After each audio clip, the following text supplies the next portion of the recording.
हाय बच्चों, कैसे हो। आज का टॉपिक है हीटिंग इफेक्ट्स के बारे में। हीटिंग इफेक्ट्स का मतलब हुआ कि जब भी किसी वायर में करंट फ्लो होगा तो हीट जनरेट होगी।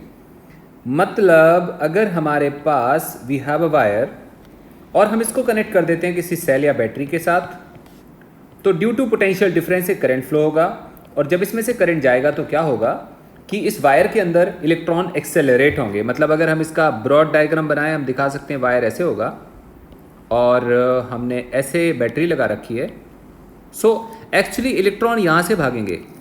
इस पोटेंशियल डिफरेंस की वजह से एक इलेक्ट्रिक फील्ड जनरेट होगी और इलेक्ट्रिक फील्ड की डायरेक्शन कहाँ से कहाँ पे होगी, इधर को होगी इलेक्ट्रिक फील्ड। तो इलेक्ट्रॉन पे लगेगा फोर्स। किस डायरेक्शन में लगेगा, इलेक्ट्रिक फील्ड से ऑपोजिट डायरेक्शन में फोर्स लगेगा। इलेक्ट्रॉन एक्सेलरेट होगा और उसका एक्सेलरेशन आएगा कितना, फोर्स अपॉन मास के बराबर। इस एक्सेलरेशन की वजह से इलेक्ट्रॉन काफ़ी तेज भागेगा और सामने वाले आयन या एटम से टकराएगा। तो उस प्रोसेस में इसके पास जितनी भी काइनेटिक एनर्जी होगी वो सारी की सारी काइनेटिक एनर्जी लॉस हो जाएगी। और हमें पता है ना, वो हमने मीन फ्री पाथ टाइम पढ़ा था। मतलब जब भी हम किसी चीज़ को, किसी वायर को बैटरी के साथ जोड़ते हैं तो इलेक्ट्रॉन लगातार रेंडमली टकराते रहते हैं। ऐसा नहीं कि एक बार या दो बार टकराएंगे, they keep on colliding every time. और इनका जो फ्री पाथ टाइम होता है वो बहुत थोड़ा होता है। मतलब बहुत थोड़े से टाइम के बाद ये फिर टकराएंगे। तो हर बार ही अपनी एनर्जी को ग्रो करेंगे, will reach to maximum kinetic energy. टक्कर होगी, वो सारी की सारी काइनेटिक एनर्जी खत्म हो जाएगी और उसके बाद वो फिर से अपनी काइनेटिक एनर्जी को ग्रो करेंगे। सो एवरी टाइम में जितनी बार वो कोलाइड कर रहे हैं उतनी बार उनकी एनर्जी का लॉस हो रहा है और वो किस फॉर्म में कन्वर्ट होगी, वो हीट के फॉर्म में कन्वर्ट कर जाएगी। तो हम कह सकते हैं इन ईच कोलिजन, ऐसे बोल सकते हैं हम, इन each collision electron loses maximum और loses almost, ऐसे बोल सकते हैं, almost all kinetic energy that converts into heat। और ऐसे वाले इफेक्ट को हम बोलते हैं heating effect. Into heat, this effect is heating effect of current. This effect is heating effect of current. Clear. In each collision electron loses almost all kinetic energy that converts into the heat. This effect is called heating effect. So ये हमारी ये basic terminology है कि heating effect क्या चीज़ है। तो हमने battery connect करी, इलेक्ट्रॉन करंट भागेगा और यहाँ पे बहुत सारी हीट का लॉस होगा और वो बाहर निकलेगी यहाँ से। सो ये हीटिंग इफेक्ट है। कितना होगा वो हम देख लेते हैं। वो कैसे देखेंगे हम, आप कह सकते हैं सर देखो हमारे पास ये वायर है और ये सेल है। जब करंट यहाँ पे पहुँचेगा, करंट या चार्ज की बात कर लेते हैं। अब हम चार्ज की बात करेंगे तो हम पॉजिटिव चार्ज की बात करेंगे। मान लो यहाँ पे क्यू चार्ज पहुँचता है तो हमें अच्छे से मालूम है कि ये हायर पोटेंशियल साइड होगा, ये लोअर पोटेंशियल साइड होगा, ये हायर है, ये लोअर है। हायर और लोअर का मतलब क्या हुआ, जब चार्ज यहाँ पे अपीयर होगा तो उसका एनर्जी लेवल हाई होगा। जब ये चार्ज यहाँ से चलते चलते यहाँ पहुँचेगा तो उसका एनर्जी लेवल लो हो गया। लो हो गया मतलब चार्ज की एनर्जी कहाँ चलेगी, चार्ज की सारी एनर्जी का लॉस हो गया। तो कितना लॉस हुआ, तो हम कह सकते हैं loss of energy. Loss of energy equal to क्या, वर्क। ऑब्वियस ही बात है, हमें जितना काम करना पड़ेगा वो लॉस ऑफ एनर्जी होगा। काम क्यों करना पड़ेगा, ये सेल इस चार्ज को पुश करेगा जिससे ये इस रेजिस्टेंस के थ्रू पास कर जाए। तो इस पुशिंग में ये काफ़ी कुछ काम करेगा। ये जितना काम करेगा वो सारा का सारा हीट के फॉर्म में लॉस होने वाला है। क्लियर। सो ये हम कैलकुलेट करेंगे loss of energy equal to work. So basically work क्या होगा, वर्क इक्वल टू होगा, हम जानते हैं Q into delta V. Q into delta V का मतलब हुआ ये चार्ज यहाँ से जा रहा है और ये हाई पोटेंशियल से लो पोटेंशियल तक जा रहा है, इसको हम डेल्टा वी बोल रहे हैं। And that equal to what, Q into delta V. हमें याद है रेजिस्टेंस के अक्रॉस पोटेंशियल डिफरेंस कितना आता है, आई आर। क्लियर हो गया, ये वर्क आएगा। और क्यू को हम क्या बोलते हैं, क्यू को बोलते हैं आई इंटू टी। आपको याद होगा, आई को हम कॉन्स्टेंट मान के चल रहे हैं, इतना आता है। ये वर्क है और यही हीट है। जितना वर्क है बेटा ध्यान से समझो, इस बैटरी ने काम किया, चार्ज यहाँ से चला और यहाँ पे चला गया, लेकिन हुआ क्या, वो हायर एनर्जी लेवल से पहुँच गया लो एनर्जी लेवल पे। तो जब यहाँ पे था तो उसका एनर्जी लेवल काफ़ी हाई था, यहाँ पे पहुँचा तो लो हो गया। इस प्रोसेस में एनर्जी का लॉस हुआ और हमने कितना काम किया, हमने काम किया क्यू इंटू डेल्टा वी के equal, and this is the value. So we have this as I square R into I square R into T, इतने के बराबर हमारा हीट लॉस होगा। हम ये सारे पैरामीटर को एसआई यूनिट में कंसीडर करते हैं। अगर हम आई को करंट में लेते हैं, मतलब सॉरी करंट को एम्पियर में लेते हैं, रेजिस्टेंस को ओम में और टाइम को सेकंड में लेते हैं, तो ये चीज़ जूल में आएगी, ये जूल में आएगा। अगर हम इसी चीज़ को, इसी हीट को I square R T divided by 4.2 या 4.18, आपको याद होगा, ऐसा कुछ कर देते हैं, तो ये जो जूल में आ रहा था वो किस में कन्वर्ट हो जाएगा, वो कैलोरी में कन्वर्ट हो जाएगा। हमें अच्छे से पता है जूल और कैलोरी का जो कन्वर्जन आता है वो इतने के इक्वल आता है।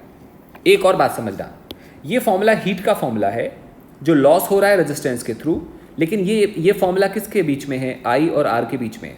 हम इसको वी और आर के बीच में भी बना सकते हैं। कैसे बनाएंगे आप कह सकते हैं सर हमारे पास H equal to I square R T आ रहा है, बट हम एक चीज़ अच्छे से जानते हैं, V इक्वल टू होता है आई आर। यहाँ से हम लिख सकते हैं I equal to V by R. We can write like this. अगर हम ऐसा लिखेंगे तो हीट इक्वल टू आएगा, I कितना आएगा, V बाई आर उसका square into R into T, and that becomes what, V square by R into T. इतना हीट का लॉस हो गया, कहाँ से, रेजिस्टेंस के थ्रू। इस फॉर्मूले में और प्रीवियस में ये फर्क है कि ये वोल्टेज और रेजिस्टेंस के टर्म्स में और पहले वाला आई और आर के टर्म्स में था। हम इसको और फर्दर भी कन्वर्ट कर सकते हैं। We can also write that this H equal to V upon R multiplied by V into T, and you know this V upon R is I into V into T. ये वाला formula भी लिख सकते हैं, बस क्या फ़र्क है, ये आई आर में है, ये वी आर में है और ये आई वी में है। हमने आपस में अलग अलग टाइप से लिख दिया। जब जो इन्फॉर्मेशन गिवन होगी, अगर हमें बेटा इन्फॉर्मेशन गिवन है आई और आर के फॉर्म में तो हम ये लिखेंगे, हमें गिवन है वी और आर के फॉर्म में तो ये लिखेंगे, एंड वाइस वर्सा। और कैलोरी में कन्वर्ट करना है तो क्या करना पड़ेगा, 4.2 या 4.18 से डिवाइड करेंगे तो हमारे पास वो वाली वैल्यू कैलकुलेट हो जाएगी। अभी कोई आपसे बोले कि हीट का फॉर्मूला अगर मान लो हम ये वाला कंसीडर करें, हीट का फॉर्मूला हम ये वाला कंसीडर करें, तो हम यहाँ पे क्या देख रहे हैं, हम यहाँ पे देख रहे हैं कि जो हीट का लॉस है वो डायरेक्टली किसके किसके प्रोपोर्शनल है, डायरेक्टली आई स्क्वायर के प्रोपोर्शनल है, डायरेक्टली रेजिस्टेंस के प्रोपोर्शनल है और डायरेक्टली किसके प्रोपोर्शनल है, टाइम के प्रोपोर्शनल है। एक बात और ध्यान से देखो, हम लोग, ये रब हो गया, it was basically V square upon R into T. हम लोग हीट का फॉर्मूला ये वाला भी यूज़ कर सकते हैं, V square upon R, but सच बताऊं तो हमने वी स्क्वायर अपॉन आर लिख तो दिया है क्योंकि हम कन्वर्जन फैक्टर जानते हैं, हम फॉर्मूले जानते हैं, कन्वर्ट करके हम यहाँ तक आ गए, बट सच बात ये है हीट का सही फॉर्मूला ये वाला है। मैथमेटिकली सारे के सारे सेम है, बट सही फॉर्मूला ये वाला है। इसका क्या मतलब है, इसका मतलब है किसी भी वायर में से हीट का लॉस क्यों होता है, हम ये नहीं बोलेंगे क्योंकि वहाँ पे पोटेंशियल डिफरेंस होता है, इसलिए होता है क्योंकि इलेक्ट्रॉन्स भागते हैं। इलेक्ट्रॉन के भागने को पोटेंशियल बोलते हैं कि करंट बोलते हैं, करंट बोलते हैं। दूसरी बात क्यों होता है, क्योंकि वायर एक तरह से रेजिस्टेंस लगाता है। अगर वायर रेजिस्टेंस नहीं लगाता तो एक बार हम करंट को फ्लो कराते वो फ्री फ्लो चले जाता, कोई भी लॉस होने वाला नहीं था। इसका मतलब जो actual definition of heating effect हमें पता चलता है वो इस वाले फॉर्मूले से पता चलता है, और उसी हिसाब से मैंने यहाँ पे लिख दिया कि H directly proportional to I square, proportional to R and proportional to T. हमारे पास ऐसे वैल्यू आती है। कोई हमसे पूछे कि सपोज करो, एक एग्जाम्पल है उसका आंसर बताओ। सपोज करो a wire has current, a wire has current 10 ampere, comma resistance of wire equal to 100 ohm, और फिर कोई कहता है find total heat loss in 1 minute. Somebody says कि calculate करो, a wire has current 10 ampere, resistance of wire is 100 ohm, find the total heat loss in 1 minute. So what we do, we say that that heat is equal to I square RT and that current is given already. अभी देखो कितना लिया था हमने, current लिया था 10 ampere के equal, तो यहाँ पे लिखेंगे हम 10 का स्क्वायर, R को हम लोगों ने लिया था कितना 100, और टाइम कितना लिखेंगे 1 मिनट लिखेंगे, 60 सेकेंड लिखेंगे, वील राइट इट 60 सेकेंड। तो हमारे पास वैल्यू कितनी आ रही है, देखो 6 × 10⁵ जूल। अब आप एक चीज़ देखो ध्यान से, जो हम लोगों ने यहाँ पे वैल्यू लिखी है ये हाइपोथेटिकल नहीं है। किसी वायर में इतना करंट फ्लो हो सकता है, बहुत बहुत नेचुरल सी बात है। किसी वायर का इतना करंट रेजिस्टेंस हो सकता है, नेचुरल सी बात है। 1 मिनट बहुत ही ऑर्डिनरी सा टाइम है, इसका मतलब इतनी एनर्जी का लॉस होना एक आम बात है। इसका मतलब किसी भी वायर में से जो एनर्जी लॉस होती है वो बहुत थोड़ी नहीं होती। यू कांट से कि एक वायर में से 10 जूल एनर्जी लॉस हो गया, 20 जूल एनर्जी लॉस हो गया। जब हम यहाँ पे एनर्जी के लॉस की बात करेंगे या हीट के लॉस की बात करेंगे तो we'll talk about the big value. Big value का मतलब कि बहुत सारी हीट लॉस हुई है, जैसे मेगा जूल के फॉर्म में आएगा या किलो जूल के फॉर्म में आएगा, ऐसे एनर्जी आएंगी, तभी यहाँ पे 10⁵ वैल्यू निकल के आ रही है। So it was about the heat loss in a wire. कभी कभी हमसे पूछा जाता है कि पावर बताओ। पावर क्या होती है? +1 में हमने टॉपिक पढ़ा होता है पावर। एनर्जी और पावर में थोड़ा सा फर्क है। एनर्जी का मतलब है कि हमने कितना एबिलिटी है काम करने की, या हम कितना amount of that energy content invest कर सकते हैं। पावर का मतलब है कि हम कितने क्विकली इन्वेस्ट कर सकते हैं। क्विकली का मतलब हुआ पर यूनिट टाइम से। तो अगर हमारे पास ये वायर है, सोचो ये वायर है और ये सेल है, और कोई बोले कि बताओ हीट लॉस कितना हुआ, तो तुम बोलोगे सर हीट लॉस कई बातों पे डिपेंड करेगा। हो सकता है इसमें करंट कम हो, लेकिन हम लंबे टाइम की बात कर दें, we talk about big time, 2-3 दिनों की बात कर दें। हो सकता है इसमें करंट बहुत ज़्यादा हो, लेकिन हम बात करें छोटे से टाइम की। तो हीट लॉस कम और ज़्यादा हो सकता है, केवल वो एक पैरामीटर पे डिपेंड नहीं करेगा। लेकिन अगर कोई हमसे बोले कि इसकी पावर बताओ, पावर जैसे ये बल्ब है, सपोज करो ये बल्ब है, हमने ऐसा मान लिया ये बल्ब है, इसकी पावर बताओ कि इसकी पावर कितनी होगी। तो हमें क्या समझाना पड़ेगा? हमें ये समझाना पड़ेगा कि पर यूनिट टाइम में कितना हीट का लॉस हो रहा है, या वर्क डन पर यूनिट टाइम कितना आएगा। सो हम कह सकते हैं पावर की डेफिनेशन के हिसाब से कि work done by cell per unit time is power, मतलब सेल ने पर यूनिट टाइम कितना काम किया वो पावर है। क्लियर हो गया? या हम ऐसे दिखा सकते हैं कि यहाँ से जो चार्ज कैरियर मूव कर रहे हैं, वो चार्ज कैरियर जब हाई पोटेंशियल से लो पोटेंशियल पे जा रहे हैं और वाइस वर्सा, तो उस प्रोसेस में कितना एनर्जी का लॉस हो रहा है, लेकिन कब? पर unit time, that's called power. जैसे अभी हमने देखा था कि वर्क का मतलब क्या था? वर्क का मतलब था हीट लॉस। जितना काम हुआ था वो क्या चीज़ थी? वो हीट लॉस के बराबर था, और वो कितने के इक्वल आ रहा था? I² RT के इक्वल आ रहा था। तो पावर क्या है बेटा? पावर अभी मैंने बताया, पावर का मतलब हुआ वर्क पर unit time. So this value is what? I² RT divided by T, and it becomes I² R। यहाँ तक ठीक है? I² R ऐसे भी निकाल सकते हैं, या हम ऐसे भी लिख सकते हैं, दिस इक्वल टू I को हम लिख सकते हैं V/R, उसका स्क्वायर इंटू R क्या आ जाएगा? V²/R। ये भी पावर का फॉर्मूला है। हम इसको ऐसे भी लिख सकते हैं V/R इंटू V, और V/R क्या होगा? I, तो ये क्या चीज़ आ गया? V इंटू I, ये भी पावर का फॉर्मूला है। तो ये हमारे पास अलग अलग तरीके से पावर के फॉर्मूले आ रहे हैं। I² R भी लिख सकते हैं, V²/R भी लिख सकते हैं, और V इंटू I भी लिख सकते हैं। अब एक बात देखो आप, कि सपोज करो हम बात कर रहे हो सीरीज कॉम्बिनेशन की,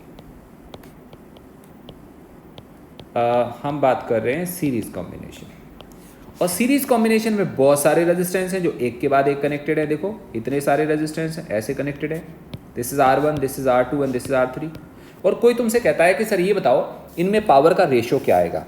मैं कहूँगा पावर का रेशो मतलब, तो आप बोलोगे सर ये 3 बल्ब लगे हैं, ये कुछ ना कुछ तो एनर्जी कंज्यूम करेंगे। यस, और वो एनर्जी कंज्यूम करके हीट के फॉर्म में रेडिएट करेंगे। बिल्कुल सही बात है। तो वो कितना पावर कंज्यूम कर रहे हैं, उनका रेशो बताओ। तो मैं बोलूँगा यार पावर का रेशो का मतलब हुआ कि P1 is equal to, actually हमारे पास ऑप्शन होगा, इसकी पावर लिखने का ऑप्शन होगा। हम V²/R भी लिख सकते हैं, हम I² R भी लिख सकते हैं, और VI भी लिख सकते हैं। अगर हमने V²/R लिखा तो प्रॉब्लम है। प्रॉब्लम क्या है? इन सीरीज कॉम्बिनेशन इसका वोल्टेज कुछ और आएगा, इसका कुछ और आएगा, इसका कुछ और आएगा। आपस का रिलेशन बता पाना हमारे लिए पॉसिबल नहीं होगा। हाँ, लेकिन अगर हम ऐसे लिख दें, ये ज़्यादा अच्छा है। ज़्यादा अच्छा पता क्यों है? क्योंकि सीरीज कॉम्बिनेशन में सबके पास करंट कैसा होता है? सेम होता है बेटा। तो हम क्या लिखेंगे? P2 equal to I² R2, P3 equal to क्या लिखेंगे? I² R3। तो कोई हमसे बोले इनका रेशो बताओ, तो तुम बोलोगे P1 is to P2 is to P3 is equal to क्या? R1 is to R2 is to R3। कहने का मतलब जिसका रेजिस्टेंस ज़्यादा होगा उसमें पावर लॉस ज़्यादा होगा, जिसका कम होगा उसमें कम आएगा। जैसे एग्जाम्पल ये है कि हमारे पास ना ऐसे करके 3 बल्ब लगे हुए हैं, ऐसे लगे हुए हैं, ये 3 बल्ब हैं, और किसी ने बोला इसका रेजिस्टेंस है 100 ओम, इसका है 200 ओम, और इसका है 400 ओम। और कोई तुमसे बोलता है which bulb? which bulb consumes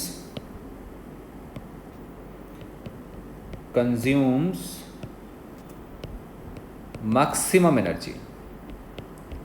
ऐसे भी बोल सकते हैं हम, या ऐसे भी बोल सकते हैं कि कौन सा बल्ब मैक्सिमम एनर्जी कंज्यूम कर रहा है, या कौन सा बल्ब सबसे ज़्यादा हीट एनर्जी रेडिएट कर रहा है, या ऐसे भी बोल सकते हैं कौन सा बल्ब सबसे ज़्यादा ग्लो करेगा। जो सबसे ज़्यादा एनर्जी को कंज्यूम करेगा वो सबसे ज़्यादा हीट और ब्राइटनेस को रेडिएट करेगा और वो सबसे ज़्यादा ग्लो करेगा। समझ में आ गया? तो इस क्वेश्चन को कई टाइप से पूछा जा सकता है। कौन ज़्यादा एनर्जी कंज्यूम करेगा, कौन ज़्यादा ग्लो करेगा। तुम कहोगे सर साफ साफ दिख रहा है। अभी अभी तो आपने बताया है, अभी क्या बताया मैंने कि P1 is to P2 is to P3 equal to क्या आएगा बेटा, R1 is to R2 is to R3। उस हिसाब से 400 ओम बल्ब कंज्यूम्स मैक्सिमम एनर्जी, ये सबसे ज़्यादा एनर्जी को कंज्यूम करेगा, और सबसे ज़्यादा एनर्जी को कंज्यूम करेगा तो ग्लो भी सबसे ज़्यादा करेगा। बेटा समझ में आ रहा है? बच्चों ने बोला आ रहा है। अब सेम काम हमने करा, और गलती से करा कि पता नहीं जान के करा, लेकिन हमने अभी उन्हीं बल्ब को जोड़ दिया पैरेलल में, ऐसे कुछ उन्हीं को हमने पैरेलल में जोड़ दिया, और it was something R1, it was R2, it was R3। और अभी हम पैरेलल में जोड़ेंगे तो किसी ना किसी सप्लाई के साथ लगाएंगे। तुमने ये सप्लाई के साथ लगा दिया, और ये सप्लाई का वोल्टेज था E के बराबर। अब सोचो क्या होगा।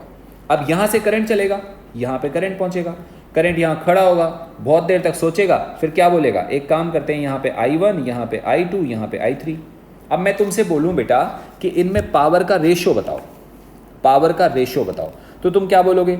सर अगर हम फॉर्मूला लिखते हैं I²R तो बहुत गड़बड़ हो जाएगा। गड़बड़ क्यों होगा? इसमें है I1, R1, I2, R2, I3, R3, फिर तो बहुत सारे वेरिएबल हो जाएंगे, है ना। मैं लिख देता हूँ एक बार को, ये I1 है, ये I2 है और ये I3 है। अगर हम P1 की बात करते हैं तो क्या आएगा, I1² R1, और P2 को क्या लिखेंगे हम, I2² R2। आप समझ पा रहे हो?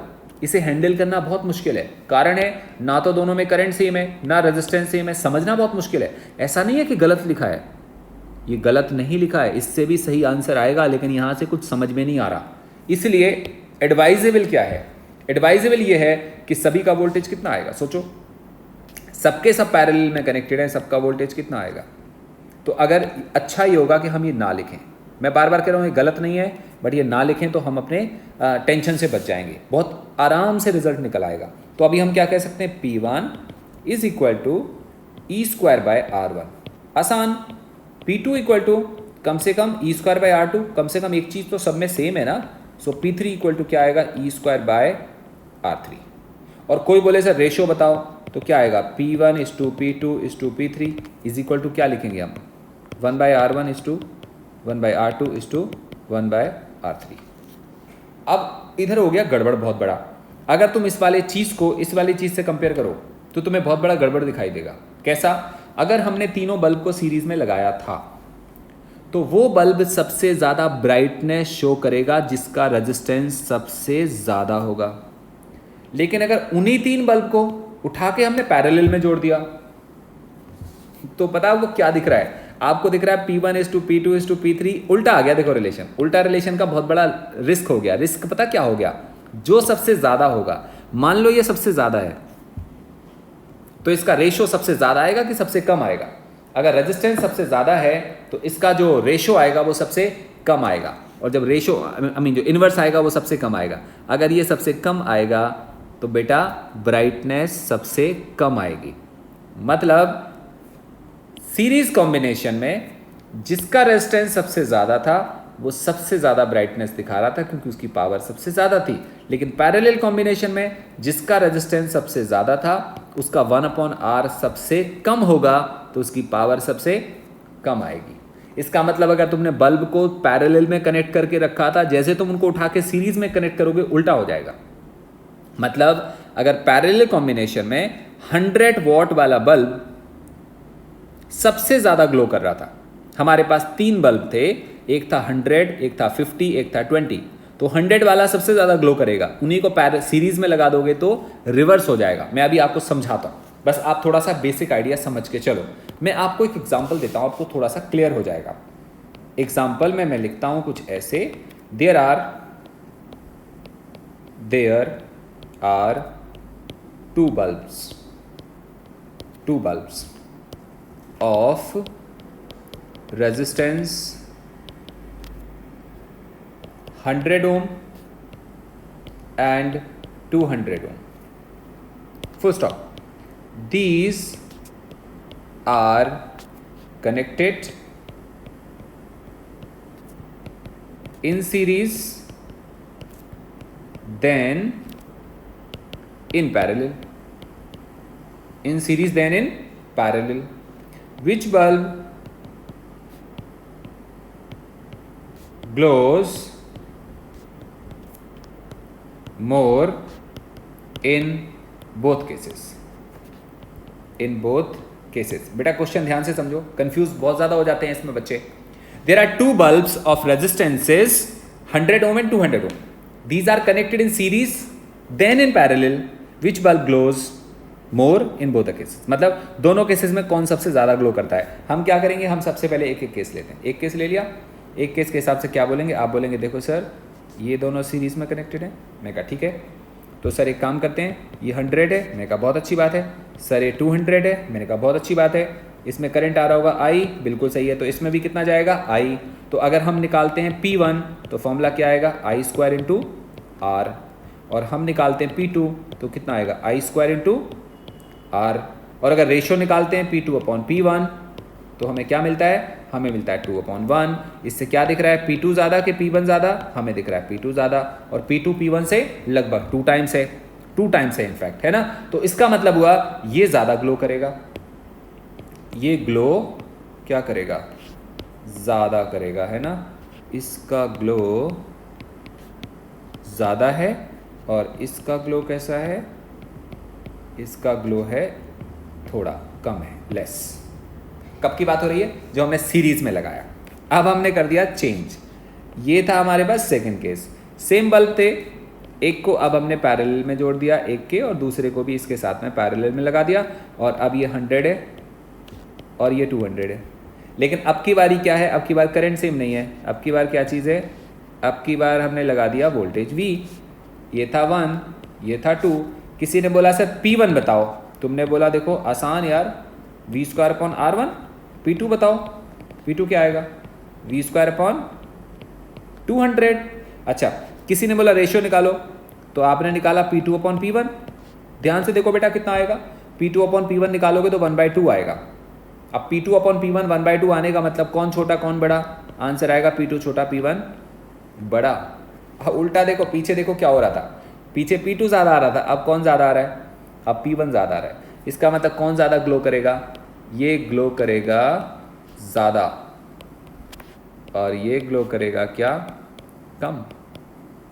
कुछ समझ में आ गया. मैं आपको ये समझाने के ट्राई कर रहा था कि जो बल्ब सीरीज कॉम्बिनेशन में ज़्यादा ग्लो करता है, पैरेलल में लगा देने पे वही बल्ब कम ग्लो करने लगता है. अब एक बच्चा बोला कि सर नहीं सर, मैं तो एक काम करता हूँ, मैं कहा क्या करते हो.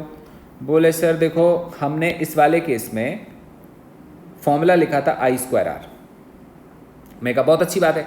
तो सर मेरे को तो सर इसमें भी I स्क्वायर R ही लिखना है. मैं कहा लिख लो, तुम्हें अगर इतना मन कर रहा है तो लिख लो. उसने यहाँ पे पता क्या लिखा, उसने लिखा मेथड 2.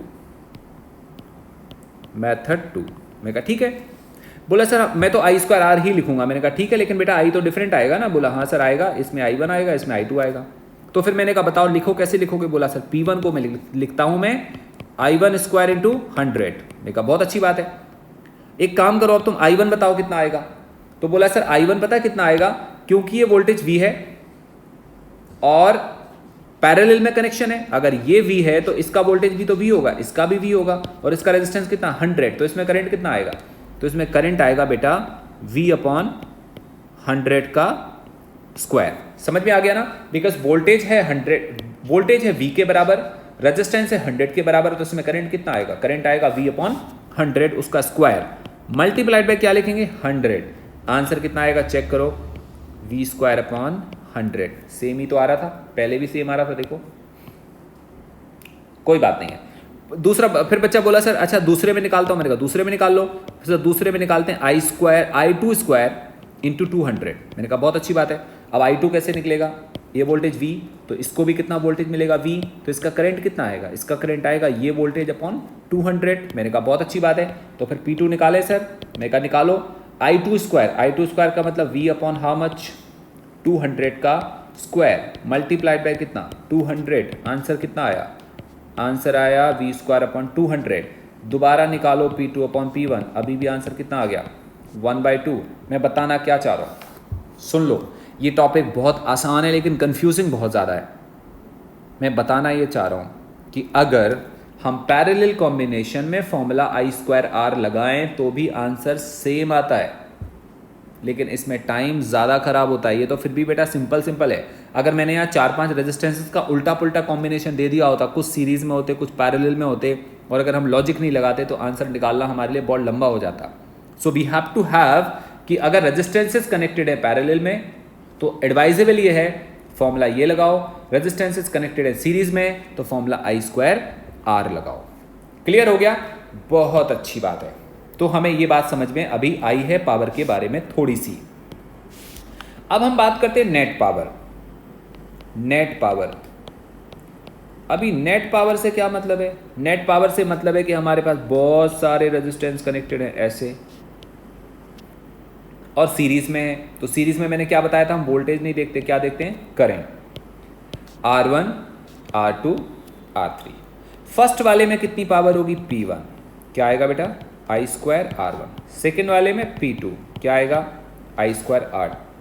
थर्ड वाले में P3 क्या आएगा I²R3। मैं आपसे बोलूँ P कितना आएगा, तुम बोलोगे सिंपल है, एनर्जी का तो जो वैल्यू निकालेंगे वो सबका सम करेंगे, और वो कितना आएगा I²R1 plus I²R2 plus I²R3, क्या मिलेगा finally I² into R equivalent. ये क्या निकल आएगा, ओ यहाँ I नहीं लिखना था, यहाँ लिखना था P, और यहाँ भी लिखेंगे हम P, कौन सा वाला P, इक्विवेलेंट P। ये हमने निकाल लिया टोटल पावर। R इक्विवेलेंट क्यों आ रहा, क्योंकि सबके सब सीरीज में कनेक्टेड है। R कितना आएगा, R1 plus R2 plus R3। चलो जी, बहुत अच्छी बात है। अगर यही कॉम्बिनेशन पैरेलल में होता, जैसे मान लो हमसे कोई कहता कि 2 रेजिस्टेंस या 3 रेजिस्टेंस पैरेलल में कनेक्टेड हैं, ऐसे कुछ, this is R1, this is R2, this is R3, और पैरेलल में कनेक्टेड है तो एक वोल्टेज है सप्लाई, ऐसे कुछ, एंड दिस इज V। अभी कोई तुमसे बोले नेट पावर निकालना है, तो पहले P1 निकालो। P1 बेटा कितना आएगा, P1 आएगा V² अपॉन R1, P2 आएगा V² अपॉन R2, और P3 कितना आएगा V² अपॉन R3। तो P कितना आएगा, P1 plus P2 plus P3, और ये कितना निकल के आएगा, ये आएगा V² कॉमन ले लिया, 1/R1, 1/R2, 1/R3, सही है ना। और 1/R, इसका क्या मतलब होता है, इसका मतलब होता है V² upon R equivalent, this is P। In short क्या समझ में आ रहा है, इन शॉर्ट हमें समझ में आ रहा है कि यहाँ पे भी पावर के फॉर्मूले में हम R इक्विवेलेंट निकालते हैं, और यहाँ भी पावर के फॉर्मूले में R इक्विवेलेंट निकालते हैं। बस फर्क इतना है, सिंस हमें V दिया था तो हमने V² लिख दिया, I दिया होता तो हमने I के टर्म्स में लिख दिया होता। जैसे कोई हमसे बोलता है एग्जाम्पल ऐसे कुछ 1 2 3 4 and we have this and it is 10 volt, it is 2, it is 2, it is 10, it is 10, और कोई बोलता है find total power of circuit, find total power of circuit, कोई ऐसे कहता है। अभी क्या समझाया बेटा, मैंने आपको समझाया तुम इसकी पावर अलग, इसकी अलग, इसकी अलग, इसकी अलग निकालो, या फिर दूसरा मेथड क्या करें, दूसरा मेथड ये करें कि टोटल पावर निकाल लो। कैसे निकालोगे बेटा टोटल पावर, उसके लिए तुम्हें क्या निकालना पड़ेगा, R इक्विवेलेंट। बताओ कैसे निकालोगे, आसान, ये दोनों पैरेलल में, कितना आंसर आएगा, 10 10 का 5, यस नो, यस 5, 2 और 2 कितना हो गया, 7 + 2 9, सो R इक्विवेलेंट आ गया 9 ohm. Now what is the P net, P net is total potential का square upon total resistance, that is equal to 100/9 watt. This much is power. I hope इतना clear है। बच्चे बोलेंगे बहुत सही सर, समझ में आ गया, वेरी गुड। अच्छा एक और काम करते हैं, हम एक काम करते हैं कि हम एक एक बल्ब लेते हैं। चलो एक और बल्ब ले लेते हैं, छोड़ो, हम एक और बल्ब लेते हैं और ऐसे कुछ कर देते हैं और ऐसे करते हैं और ऐसे हो गया। मान लेते हैं इसका रेजिस्टेंस 100 ओम है, इसका 200 ओम के बराबर है, और हम इसका मान लेते हैं कि सपोज करो ये 100 के बराबर है। क्लियर हो गया? और हम मान लेते हैं कि ये भी 100 वोल्ट के बराबर है। कोई कहता है कि find the ratio of power of 3 bulbs. क्या मतलब पूछा मैंने आपसे? Find ratio of power of 3 bulbs, मतलब 3 बल्ब हैं, इनकी पावर का रेशो बताओ। मतलब P1:P2:P3। बच्चे समझ में आ गया? बच्चे ने बोला हाँ सर समझ में आ गया। अब तुमने बेटा रेशो निकालना है, रेशो निकालना है ना, कि वैल्यू निकालनी है, रेशो निकालना है। अब तुमने बनना स्मार्ट। स्मार्ट कैसा मैं बताता हूँ। तुमने फॉर्मूला V²/R के हिसाब से लगाना, या तुमने फॉर्मूला I²R के हिसाब से लगाना है, लेकिन बनना स्मार्ट है जिसमें टाइम खराब ना हो। अगर मैं V के हिसाब से लगाऊंगा तो पता गड़बड़ क्या है। मैं बोलूंगा ये 100 वोल्ट के बराबर है, आपने बोला बिल्कुल सही। फिर मैं बोलूंगा ये जो 100 वोल्ट है वो किसको मिलेगा? वो इस पूरे सर्किट को मिलेगा। तुमने बोला बहुत सही है। मैंने पूछा इसको कितना वोल्टेज मिलेगा, तो तुम क्या बोलोगे? 100 मिलेगा कि कम मिलेगा? कम मिलेगा। तो फिर इनको कितना मिलेगा? नो डाउट इन दोनों को सेम मिलेगा, बट कितना मिलेगा पता नहीं। तो या तो तुम क्या करो, पहले पूरा सॉल्व करो, फिर वोल्टेज निकालो, फिर पता नहीं क्या क्या करोगे, फिर आंसर आएगा। या आपको बढ़िया वाली तरकीब बताऊं, तुम पता क्या करो, तुम बोलो कि सर एक काम कर सकते हैं हमने मान लिया यहाँ से करंट आई जा रहा है, रटना मत, समझने की ट्राई करो। यहाँ से करंट आई जा रहा है, यहाँ पे कितना पहुँच गया? आई। यहाँ पे कितना आ गया? आई। अब करंट यहाँ पे खड़ा होगा और सोचेगा करना क्या है, तो वो पता क्या देखेगा? वो ये देखेगा कि सर देखो यहाँ रेजिस्टेंस कम है, यहाँ रेजिस्टेंस कम है और यहाँ रेजिस्टेंस ज़्यादा है। सोचो, लॉजिक समझा रहा हूँ, मैथमेटिक्स नहीं। मैथमेटिक्स तो मैं पूरा सॉल्व करके दिखा दूँ, लॉजिक समझा रहा हूँ। यहाँ रेजिस्टेंस कम है बेटा, जहाँ रेजिस्टेंस कम होता है वहाँ करंट कम जाएगा कि ज़्यादा जाएगा? तुम जिंदगी में कहाँ जाने की कोशिश करोगे? जहाँ रेजिस्टेंस ज़्यादा लगेगा कि कम? मैं अपनी बताऊँ तो मैं वहाँ जाना पसंद करूँगा जहाँ पे रुकावट या रेजिस्टेंस कम लग रहा हो। रेजिस्टेंस कम है मतलब जाना मेरे लिए आसान होगा। तो अगर यहाँ पे रेजिस्टेंस कम है तो करंट ज़्यादा होगा, और यहाँ रेजिस्टेंस ज़्यादा है तो करंट कम होगा। बहुत बढ़िया। एक और बात, यहाँ रेजिस्टेंस आधा है और यहाँ डबल है। कुछ क्लियर हो रहा है? अगर रेजिस्टेंस आधा है तो करंट डबल जाने की कोशिश करेगा। डबल किससे? इसका डबल कि इसके कंपैरिजन में डबल? इसके कंपैरिजन में डबल। इसका मतलब अगर एक हिस्सा या एक पार्ट करंट का यहाँ जाएगा तो यहाँ कितने पार्ट जाएंगे? यहाँ जाएंगे 2 पार्ट। इसका मतलब इस वाले करंट को डिवाइड कर लेते हैं 3 पार्ट में। आई को 3 पार्ट में डिवाइड करेंगे तो आई का एक पार्ट कितना हो जाएगा? I/3। अभी मैंने क्या बोला? यहाँ रेजिस्टेंस ज़्यादा है तो करंट कम जाएगा, एक पार्ट जाएगा। एक पार्ट का मतलब क्या हुआ? I/3। और वहाँ कितने पार्ट जाएंगे? 2 पार्ट। कितना हो जाएगा? 2I/3। मुझे लगता है आपको लॉजिक समझ में आ गया हो। आ गया तो ठीक है, नहीं आया बेटा तो मेरे पास दूसरा ऑप्शन है। दूसरा ऑप्शन पता क्या है? दूसरा ऑप्शन ये है कि तुम मान लो, ये मैंने समझा दिया, इसको फ्रीज करो दिमाग में, मैं तुम्हें दूसरा मेथड समझाता हूँ। दूसरा मेथड ये है, तुम कहते हो सर नहीं सर समझ में नहीं आया, तो मैं कहूँगा कोई बात नहीं बेटा, फिर तुम एक काम करो, तुम ऐसा करो कि तुम ये मान लो कि यहाँ I1 करंट जा रहा है और यहाँ कितना जा रहा है? I2। फिर पता तुम क्या बोलो? तुम बोलोगे देखो सर इसका वोल्टेज आएगा I2 × 100। मैंने कहा बहुत सही। सर इसका पोटेंशियल डिफरेंस आएगा I1 × 200। मैंने कहा बहुत सही। दोनों किस कॉम्बिनेशन में? दोनों पैरेलल में कनेक्टेड हैं। अगर दोनों पैरेलल में होंगे तो क्या रिलेशन आएगा? सोच के देखो क्या रिलेशन आएगा? फिर रिलेशन आएगा I2 × 100 is equal to I1 × 200, मतलब I2 = 2I1। आ गया समझ? और समझाता हूँ। किरचॉफ का फर्स्ट लॉ याद करो। यहाँ से I आया, कुछ यहाँ चला गया, कुछ यहाँ चला गया। इसका और इसका सम कितना होगा बेटा, I के बराबर। क्या मतलब सीधा साधा है I2 प्लस I1। I2 की वैल्यू कितनी है 2I1, तो I कितना आ जाएगा बेटा 2I1 प्लस I1, तो I1 कितना आ गया I/3। यार वही तो बोला था, अभी क्या बोला था मैंने, इसमें कितना करंट जाएगा I/3, और I2 कितना है, सोचो I2 कितना है, I2 है 2I1, 2I1 का मतलब कितना हुआ 2I/3। हमने निकाल लिया I1, हमने निकाल लिया I2। क्लियर हो गया। अब पावर का फॉर्मूला, अब आया सॉल्यूशन, यहां लिखो। मैंने तुमसे क्या बोला था, या तो तुम v² के टर्म्स में निकाल सकते हो या तुम I के टर्म्स में। मुझे लगता है I के टर्म्स में आसान हो गया। आसान क्यों हो गया कि इसमें जो I है ना वो I है, और इसमें जो I है वो भी I के टर्म्स में है, I के टर्म्स में, और इसमें जो करंट है वो भी I के टर्म्स में है। मैं दिखाता हूं आपको।